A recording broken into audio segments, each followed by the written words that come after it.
everyone, I'm Karen and welcome back to my channel. Today we're going to talk about all the books I read in September.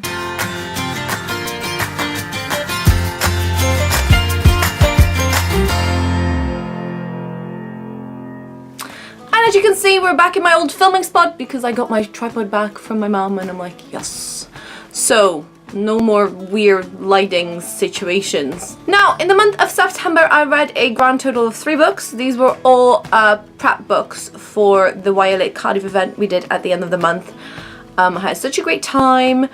And the funny thing is that all 3 of these are contemporary. All 3 of these are very different. And I massively enjoyed all 3 of them. So let's chat about them, shall we? The first book I read in September was The Truth About Lies by Tracy Danton, and this is a very shiny cover, so you'll see me moving this quite a bit. So this is about Jess, and she has a perfect memory. She remembers every single little thing, every single little conversation of her past, which, you know, makes it quite difficult for someone to move on and look forward to the future. She is in a boarding school in Dartmoor, and her roommate's fallen out of the window, and so it becomes an entire journey for Jess to remember what actually happens, especially once she starts receiving these cryptic messages. I'm usually not a thriller reader. You may know that about me. I like my violence quite fantasy-esque, and so I wasn't sure whether I was gonna like this book, but I loved it.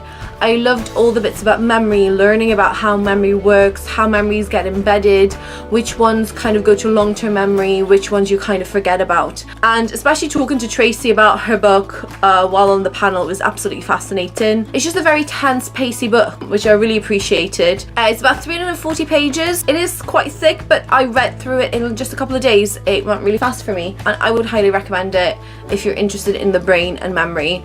And if you just want to read a really fast and compelling story. The second book I read in September was Only Love Can Break Your Heart by Katherine.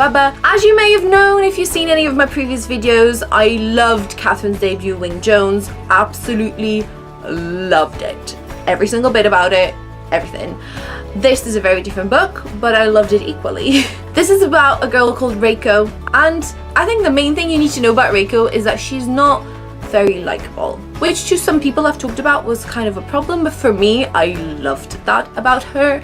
My favorite Jane Austen book is Emma, and I love the journey that Emma goes throughout the book, and you actually start to like her more and more the more you understand her, and I felt like it was similar in this situation with Reiko. I also loved Reiko and Andrea's like amazing female friendship. They were just so amazing and wonderful, and this book is really just about finding yourself, figuring out who you want to be, especially if you don't like yourself that much at the time, how you can kind of move past certain things and just kind of grow as a person. This made me laugh, it made me cry, it made me kind of angry. And it's set in the Californian desert, which is very close to Katherine's heart, so I feel like the love she has for the setting kind of really came through. So if you love that kind of thing, you will love this book. Wonderful little contemporary, bit of romance, lots of friendship, lots of like self-discovery and self-expression.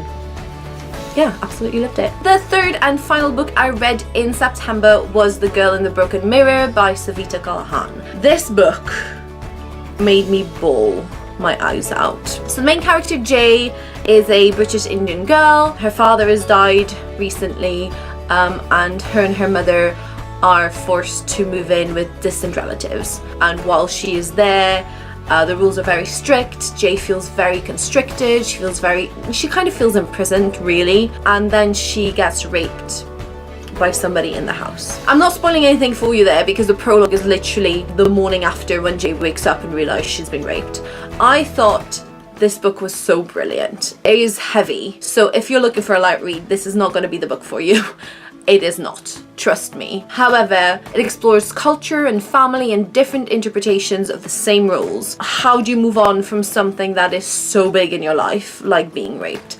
How do you kind of keep your own identity when you're kind of forced in a different direction? Savita has some amazing things to say about identity on the panel as well. She is so eloquent, much more eloquent than I could be about it. I absolutely loved the ending. I loved how hopeful it was. That's something I definitely want to talk about. I don't think I'm spoiling anything there, but the way that in the end kind of there is still hope, and it kind of gives you the message that trauma doesn't have to be the end of your life. And I think that's a very powerful message. So there you have it. Those were the 3 books I read in September. Do let me know down below in the comments if you've read any of these or if any of these sound interesting to you. Thank you so much for watching. Don't forget to subscribe and hit that notification bell because more videos are coming soon. And I'll talk to all of you very soon. Bye.